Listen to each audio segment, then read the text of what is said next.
শবে বরাতে আমল করা যাবে কি যাবে না?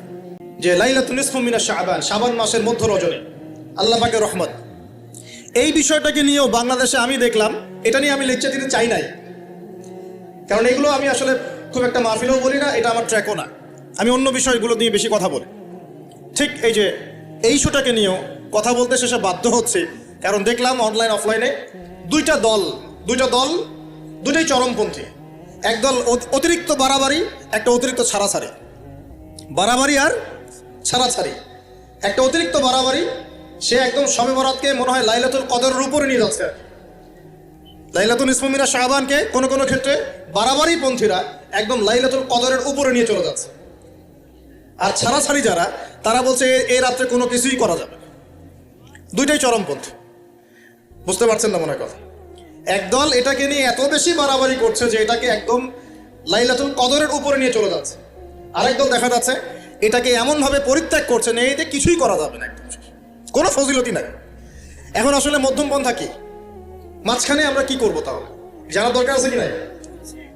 অনেক হাদিসের অনেক আলোচনা, প্রায় 40-50 পৃষ্ঠার বই, সব আলোচনা তো মাহফিলে করা সম্ভব না। আমি সারমর্মটুকু বলি। সারমর্ম কি? হাদিসের শবে বরাত নামে কোনো শব্দ নাই, এক নম্বর কথা। কি নাই ভাই? শবে বরাত নামে কোনো শব্দ নাই। আছে লাইলাতুন নিসফু মিনাশ শাবান, শাবান মাসের মধ্য রজনী। শাবান মাসের মধ্য রজনী। শাবান মাস কি? উত্তর, নবী সাল্লাল্লাহু আলাইহি ওয়াসাল্লাম রমজান মাসের পর যে মাসে রোজা রাখতে বেশি গুরুত্ব দিয়েছেন তার নাম শাবান। আমার সাথে বলেন, শাবান মাস কি? নবী সাল্লাল্লাহু আলাইহি ওয়াসাল্লাম রমজানের পরে যে মাসে রোজা রাখতে খুব বেশি গুরুত্ব দিয়েছেন তার নাম শাবান। আয়েশা রাদিয়াল্লাহু আনহা তিনি বলতেন যে শাবান মাস আসলে নবী সাল্লাল্লাহু আলাইহি ওয়াসাল্লাম এত বেশি বেশি রোজা রাখতেন যে মনে হতো তিনি রোজা ছাড়বেনই না, সারা মাস রেখে ফেলবেন। বেশি থেকে বেশি রোজা রাখতেন শাবান মাসে। প্রশ্ন হচ্ছে কেন? উত্তর, এমনিতে এই মাসটা বরকতময় এবং এই মাসে আল্লাহ পাক তার রহমতে বিপুল সংখ্যক মানুষকে জাহান্নাম থেকে মুক্তি দান করেন। সুবহানাল্লাহ। নবী সাল্লাল্লাহু আলাইহি ওয়াসাল্লাম এই মাসকে তাজিম করতেন। এই মাসের সম্মানার্থে, এই মাসে আল্লাহর রহমত বরকতের স্বার্থে নবী করিম সাল্লাল্লাহু আলাইহি ওয়াসাল্লাম এই মাসে বেশি বেশি রোজা রেখেছেন। সুন্নত কি শিখলাম? শাবান মাসে বেশি বেশি রোজা রাখা সুন্নত। একটা কি পেলাম ভাই? শাবান মাসে বেশি বেশি রোজা রাখা সুন্নত। আপনি যদি মুকিম হন, শরীর সুস্থ থাকে, মুসাফির না, আপনার সুস্থতা আছে, সব ঠিক আছে, আপনি চেষ্টা করবেন এই মাসে বেশি বেশি রোজা রাখা। পারা যাবে ইনশাআল্লাহ? এটা নবীর সুন্নত হবে। আরেকটা হাদিস মাথায় নিয়ে না, আজকে সারা ওয়াজ ভুলে গেলে এই ওয়াজটা ভুলে না। কি হাদিস? নবীজি বলছেন, তোমাদের সামনে, হে আমার সাহাবীরা, তোমাদের সামনে এমন একটা যুগ আসছে, ওই যুগে আমার সুন্নতকে ধরে রাখাটা হাতের মধ্যে আগুন ধরে রাখার মতো হবে। আমি অনেকদিন এই লেকচারে এই হাদিসটা বলেছি। তোমাদের সামনে এমন একটা কঠিন যুগ আসছে, জামানা সবরিন, সবরের যুগ, কঠিন যুগ। ওই যুগে ঈমান ধরে রাখা, মানে আমার সুন্নতের উপর থাকা, হাতে আগুন ধরে রাখার মতো হবে। ওই যুগে যদি তোমরা আমার একটা সুন্নতকে জীবিত করতে পারো, সমাজে একটা সুন্নত মরে গেছে, ওটাকে আবার জীবিত করতে পারো, তাহলে 50 জন শহীদ সাহাবীর নেকি পাবে। হাদিসটা বুঝলেন? শুধু নেকি না, আপনি 50 জন শহীদ সাহাবীর নেকি পাবেন যখন চলমান সমাজে একটা সুন্নত মিটে গেছে, নাই, মানুষ আমল করছে না, কিন্তু আপনি সেটাকে জীবিত করলেন। পারা যাবে ইনশাআল্লাহ? একটা দেখাচ্ছি, যেমন সাহাবীদের যুগে মানুষ মসজিদে ঢুকলে কি করতো জানেন? আগে 2 রাকাত নামাজ পড়তো। কি করতো? মসজিদে ঢুকেই, ওযু অবস্থায় মসজিদে ঢুকেই তারা বসতেন না। আগে 2 রাকাত নামাজ পড়তেন, দুখুলুল মসজিদ বা তাহিয়াতুল মসজিদ, তারপরে বসতেন। আর নবীজি বলেছেন কিয়ামতের আগে আগে এই দুখুলুল মসজিদ, তাহিয়াতুল মসজিদ, এই নামাজটা উঠে যাবে। উঠে যাচ্ছে না আস্তে আস্তে। মসজিদে ঢুকলে মানুষ ধাপ করে বসে পড়ে, তাই না? মানুষ ভুলেই গেছে এটা সুন্নত। এখন আপনি যদি এই সুন্নতটাকে আবার জীবিত করতে পারেন, ইনশাআল্লাহ 50 জন শহীদ সাহাবীর নেকি পাবেন। সমাজে এখন দাড়ি শেভ করা ফ্যাশন হয়ে গেছে, বুঝছে না? অনেকে শেভ না করলে চাকরি দেয় না। শেভ না করলে কি হয় না? চাকরি পাওয়া যায় না। স্কুলে তো না, কলেজে গিয়ে পড়তে গেলে ক্লাস করতে দেয় না। দাঁড়িয়ে আছে, যাও সব করে আসো, তাই বলে। এখন সমাজ চলছে উল্টা। এখন যদি আপনি নবীর সুন্নতকে আবার জীবিত করতে পারেন, 50 জন শহীদ সাহাবীর নেকি পাবেন। রাতে ঘুমানোর সময় একটা সুন্নত আছে, 33 বার সুবহানাল্লাহ, 33 বার আলহামদুলিল্লাহ, 34 বার কি আল্লাহু আকবার। বহু মানুষই পড়ে না। আপনি যদি পড়তে পারেন, ইনশাআল্লাহ আল্লাহ পাক আপনাকে নেকি দিবেন।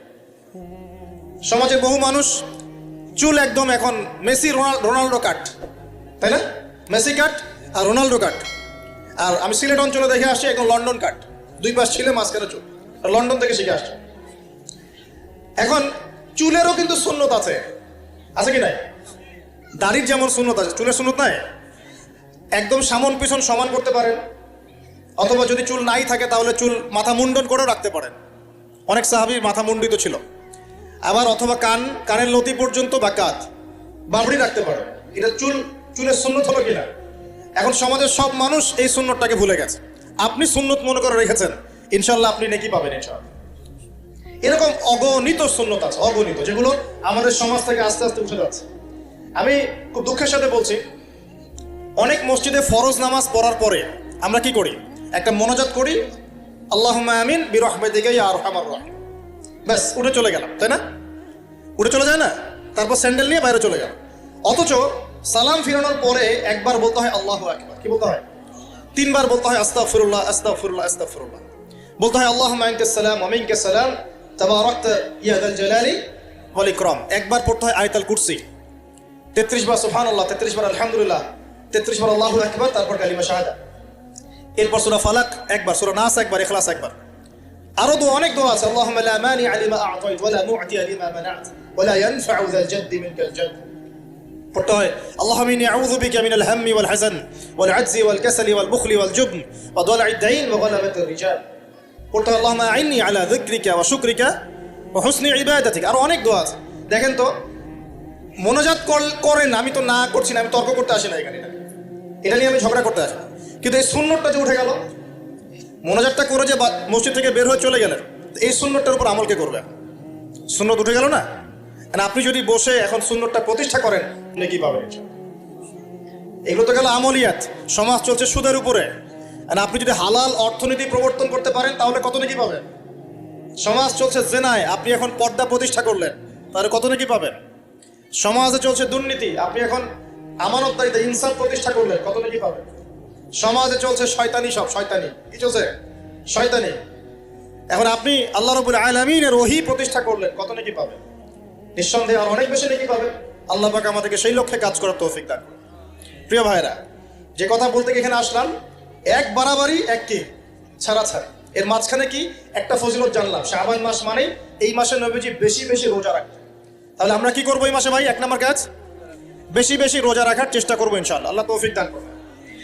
এবার আরেকটা পয়েন্ট বলি, সামনে রমাদান মাস। রমজান মাস আসলে আমরা মাশাআল্লাহ পরিপূর্ণ মুসলিম হওয়ার চেষ্টা করি, কিন্তু সারা বছর এটা ধরে রাখতে পারি না। রমজান মাসে যে নামাজ পড়ে না সেও মসজিদে যায়।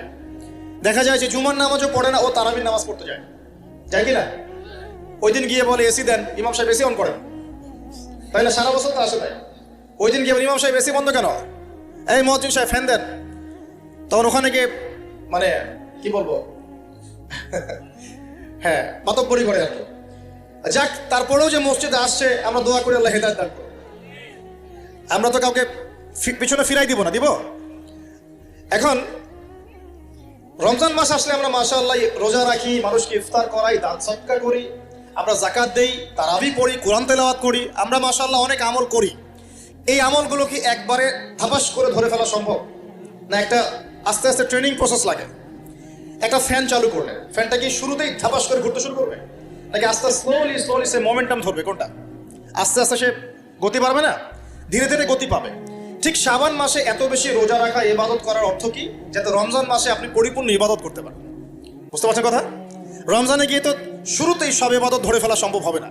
মনে করেন আগামীকাল পহেলা রমজান, আজকে থেকে আপনি সব ইবাদত একসাথে করতে পারবেন, তখন কি আপনি বেগ পেতে হবে। কিন্তু একটা মাস আগে থেকে যদি ট্রেনিং নেন, ইনশাআল্লাহ রমজান মাসে ইজি হয়ে যাবে। এটা একটা কারণ নবী সাল্লাল্লাহু আলাইহি ওয়াসাল্লাম শাবান মাসে বেশি বেশি রোজা রাখতেন, আমল করতেন। আল্লাহ পাক আমাদের সবাইকে শাবান মাসে বেশি বেশি আমল করার তৌফিক দান, যাতে রমজান মাসে গিয়ে আমরা সুবিধা পাই, রমজান মাসের হকটা আদায় করতে পারি। এবার এই মাসে নবী সাল্লাল্লাহু আলাইহি ওয়াসাল্লাম কি বলেছেন একটা হাদিস থেকে আগে বুঝি। এই হাদিসটা সহ অনেক হাদিসে এই একই রকম কথা এসেছে, এবং এই হাদিসটা বিশুদ্ধ। এটাকে অস্বীকার করলে হাদিস অস্বীকারী হয়ে যাবে। বাড়াবাড়ি গ্রুপ, ছাড়াছাড়ি গ্রুপ, উভয়ের জন্যই নসিহত। নবী সাল্লাল্লাহু আলাইহি ওয়াসাল্লাম বলেছেন, ইন্নাল্লাহ তাআলা, নিশ্চয় আল্লাহ রাব্বুল আলামিন, লা ইয়াত্তালিউ ফি লাইলাতিন নিসফি মিন শাবান, শাবান মাসের মধ্য রজনীতে আল্লাহ রাব্বুল আলামিন তার রহমতের দৃষ্টি প্রশস্ত করেন। সুবহানাল্লাহ। আল্লাহ পাক শবে বরাত মানে আমরা যেটা বুঝি প্রচলিত অর্থে, লাইলাতুন নিসফি মিন শাবান, শাবান মাসের মধ্য রজনী, যে 15 শাবানের এই যে রজনী, এই রাতে আল্লাহ রাব্বুল আলামিন তার সৃষ্টির দিকে তার রহমতের দৃষ্টিটা প্রশস্ত করে দেখেন, প্রশস্ত করেন। এবং ওয়াগফিরু লিজামিই খালকিহি, আল্লাহ পাক তার সমস্ত সৃষ্টিকে মাফ করে দেন। আল্লাহ পাক কি করেন? তার সমস্ত সৃষ্টিকে কি করেন? মাফ করে দেন। কথাটা ভালো করে বোঝেন। আল্লাহ পাক তার সমস্ত সৃষ্টিকে মাফ করে দেন, ইল্লা, তাদেরকে ব্যতীত। এক, ইল্লা লিমুশরিকিন, এক নাম্বার যে ব্যক্তি মুশরিক, যে শিরক করে আল্লাহর সাথে, যে আল্লাহর সাথে শিরক করে। আর দুই, মুশাহিনিন, যে ব্যক্তি অন্তরে মানুষের সাথে বিদ্বেষ পোষণ করে, হিংসা বিদ্বেষ মনে আছে এরকম ব্যক্তি, এবং মনের মধ্যে শিরক আছে, শিরকি আকীদা, মুশরিক, এই দুই শ্রেণীর মানুষ ছাড়া আল্লাহ পাক সমস্ত মানুষকে মাফ করে দেন। তাহলে এই রাতের ফজিলত প্রমাণ হলো কিনা? রাতের ফজিলতটা প্রমাণ হলো কিনা? আচ্ছা, এখন এর ব্যাকআপ আরো অনেকগুলো হাদিস আছে। ওই সবগুলো হাদিসকে একত্রিত করলে এমনই কনক্লুশন আসে। এছাড়াও আরো কিছু দুর্বল হাদিস আছে, এগুলো দুর্বল, সনদগতভাবে অন্যান্যভাবে দুর্বল।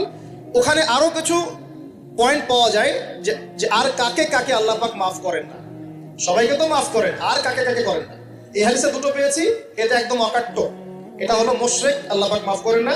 দুই, যে অন্তরে হিংসা বিদ্বেষ পোষণ করে, হিংসা বিদ্বেষ আছে, এদেরকে আল্লাহ মাফ করেন না।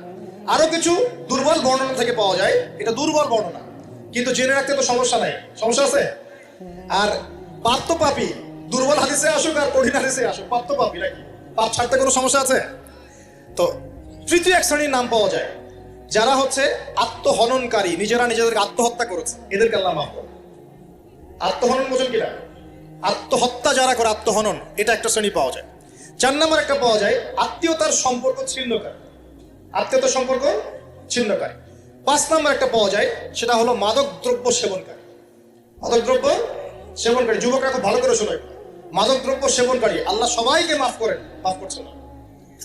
আরেকটা পাওয়া যায়, সেটা হলো যারা জেনার পাপে লিপ্ত আছে। কিসের পাপে ভাই? জেনার পাপ। এরকম আর কিছু ব্যাকআপ পাওয়া যায়, কিন্তু এগুলোর বর্ণনা দুর্বল। বর্ণনা কি? দুর্বল। কিন্তু পাপ তো পাপই নাকি? এই পাপগুলো তো পাপ, এই পাপগুলো করলে কি আল্লাহ খুশি হন? অকাট্য সহি থেকে পাওয়া যায় এই দুইটা, মুশরিক এবং মুশাহিদ, যারা শিরক করে, অন্তরে বিদ্বেষ পোষণ করে, আল্লাহ পাক এদেরকে মাফ করেন। এখন আগে জানি শিরক থেকে কিভাবে বাঁচবো, শিরক কি এবং কেন, তারপরে জানবো হিংসা বিদ্বেষ, তারপরে আমরা যাব এই রাত্রে আমরা কি করতে পারি। মনে রাখবেন, আমল করতে হবে 3টা বিষয় খেয়াল রেখে। কয়টা বিষয় ভাই?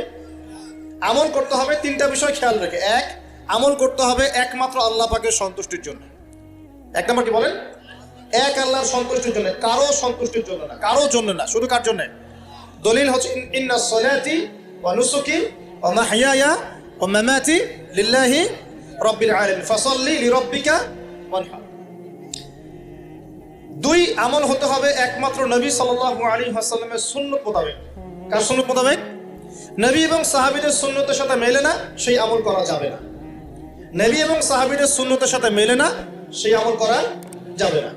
3 নাম, আমলটা যত সুন্দরই মনে হোক, আমলটা যত সুন্দরই মনে হোক আর যত মানুষই করুক, যত মজাদার মনে হোক না কেন, নবী করেন নাই, সাহাবীদের থেকে প্রমাণ নাই, আমল করব না। করলে বেদাত হয়ে যাবে। কি হবে? বেদাত হয়ে যাবে। আর 3 নাম্বার হচ্ছে, আমলগুলো করার আগে অবশ্যই আপনার রিজিকটাকে হালাল করতে হবে। কি করতে ভাই? ব্যাস, এই 3টা শর্ত পূরণ করে আমল করলে ইনশাআল্লাহ তাআলা আমরা জান্নাতে যাবো। ইনশাআল্লাহ আমরা আশাবাদী, আল্লাহ পাক আমাদেরকে জান্নাত দিবেন ইনশাআল্লাহ। আল্লাহ পাক এক রাতে রহম করে সমস্ত মাখলুক সৃষ্টিকে মাফ করে দিয়েছেন, শুধু শিরক এবং হিংসা বিদ্বেষ পোষণকারীকে মাফ করছেন না। বুঝতে হবে এই পাপ দুটো কত কঠিন। এবার আসেন, প্রথমে একটু শিরক নিয়ে কথা বলি, তারপরে মুশাহিন নিয়ে কথা বলি। ধৈর্য ধরবেন তো নাকি? দেরি হচ্ছে? সবর করেন। এখন প্রথমে জানি শিরক কি এবং কেন। শিরক হচ্ছে এমন একটা পাপ, যেই পাপ আমল নামায় থাকলে পরে বিনা তওবায় যদি সেই ব্যক্তি মারা যায়, আল্লাহ পাক তাকে মাফ করবেন না। ভালো করে শোনেন, শিরক এমন একটা পাপ, যে পাপ যদি আমল নামায় থেকে যায়, বিনা তওবায় সে মারা যায়, শিরকের পাপ নিয়ে আল্লাহর সামনে দাঁড়ায়, আল্লাহ তাকে মাফ করবেন না। দলিল সূরা নিসা, আল্লাহ পাক বলছেন ইন্নাল্লাহা লা ইয়াগফিরু আন ইউশরাকা বিহি ওয়া ইয়াগফিরু মা দুনা যালিকা লিমান ইয়াশা। আল্লাহ পাক তার সাথে শিরকের গুনাহ মাফ করবেন না, এছাড়া যে কোনো গুনাহ যাকে ইচ্ছা মাফ করবেন। বুঝাচ্ছি, মনে করেন একজন ব্যক্তি জিনা করেছে, কথার কথা নাউযুবিল্লাহ, একজন ব্যক্তি জিনা করেছে বা মিথ্যা কথা বলেছে, ধরেন মদ খেয়েছে ইত্যাদি। এখন সে তওবা করলে তো মাফ পেতই, তওবা করলে মাফ হতো না? তওবা করলে মাফ তো পেতই। মনে করেন তওবা না করেই মারা গেছে, আল্লাহ পাক চাইলে কিয়ামতের মাঠে এই পাপও বিনা তওবাতেই মাফ করতে পারে। কথা বুঝতে পারছেন? বুঝতে পারছেন না মনে হয়। মনে করেন একজন ব্যক্তি মদ খেয়েছে, জিনা করেছে ইত্যাদি, সে তওবা করার ফুরসত পায় নাই, বিনা তওবায় মারা গেছে। আল্লাহ পাক চাইলে কিয়ামতের মাঠে তওবা না করা সত্ত্বেও আল্লাহ পাক তাকে মাফ করতে পারে। কিন্তু একজন ব্যক্তি শিরকের পাপ করেছে, তওবা না করে মারা গেছে, আল্লাহ পাক কিয়ামতের মাঠে শিরকের পাপ মাফ করবেন। আমি কি বুঝতে পারছি? অন্য পাপের কারণে আল্লাহ রাব্বুল আলামিন শাস্তি দিয়ে হোক, কোনো একটা ভাবে হোক, নবীর সুপারিশের মাধ্যমে হোক, তাকে জাহান্নামে গেলেও সেখান থেকে বের করে জান্নাতে দিবেন ইনশাআল্লাহ। কিন্তু শিরকের পাপ যার আমলনামায় থাকবে তার উপর জান্নাতকে হারাম করে দেওয়া হয়েছে। বলেন নাউযুবিল্লাহ। সূরা মাইদায় দলিল আছে, শিরকের পাপ যার আমলনামায় আছে তার জন্য জান্নাতকে হারাম করে দেওয়া হয়েছে। শিরক মানে অংশীদার সাব্যস্ত করা, আল্লাহ পাকের সাথে কাউকে সমকক্ষ করা। শিরক কত প্রকার হয়? উত্তর 3 প্রকার। কয় প্রকার ভাই? বিশ্বাসে শিরক হয়, মানে আকীদায় শিরক হয়, আমলে শিরক হয়, মানে কাজে শিরক হয়, কথা বা লিসানে শিরক হয়। মনে থাকবে? 1 নাম্বার কিসে শিরক হয়? বলেন আমার সাথে। বিশ্বাসে শিরক হয়, আকীদায় শিরক হয়। 2 নাম্বার আমলে শিরক হয়, কাজে শিরক হয়। 3 নাম্বার কথায় শিরক হয়। কয়েকটা এক্সাম্পল দিয়ে বুঝতে পারবেন। একজন ব্যক্তি মনে করেন বিশ্বাস করে যে আল্লাহ বলতে কেউ নাই, কি হবে এটা? বলেন শিরক। একজন ব্যক্তি মনে করেন বিশ্বাস করে যে আল্লাহ আছে, আরো ইলাহ আছে, তাহলে কি হবে? কেউ যদি বিশ্বাস করে আল্লাহর সন্তান আছে, কি হবে? কেউ যদি বিশ্বাস করে মহাবিশ্ব আল্লাহ সৃষ্টি করে নাই, বিগ ব্যাং থেকে সৃষ্টি হয়েছে, কি হবে? কেউ যদি বিশ্বাস করে আল্লাহ মানুষকে সৃষ্টি করে নাই, মানুষ বানর থেকে হয়েছে, কি হবে? আচ্ছা, বিশ্বাসগত সে। কেউ যদি মনে করে আল্লাহ ছাড়া অমুকে আমার সন্তান দিতে পারে, কি হবে? কেউ যদি বিশ্বাস করে যে আল্লাহকে পাওয়ার জন্য আমাকে মাধ্যম ওসিলা পূজা করতে হবে, তাহলে কি হবে? কেউ যদি চন্দ্র, সূর্য, গ্রহ, নক্ষত্র, গাছপালা, মূর্তি এসবে পূজা করে, কি হবে? এগুলো বিশ্বাসগত শিরক। কেমন শিরক ভাই? বিশ্বাসগত।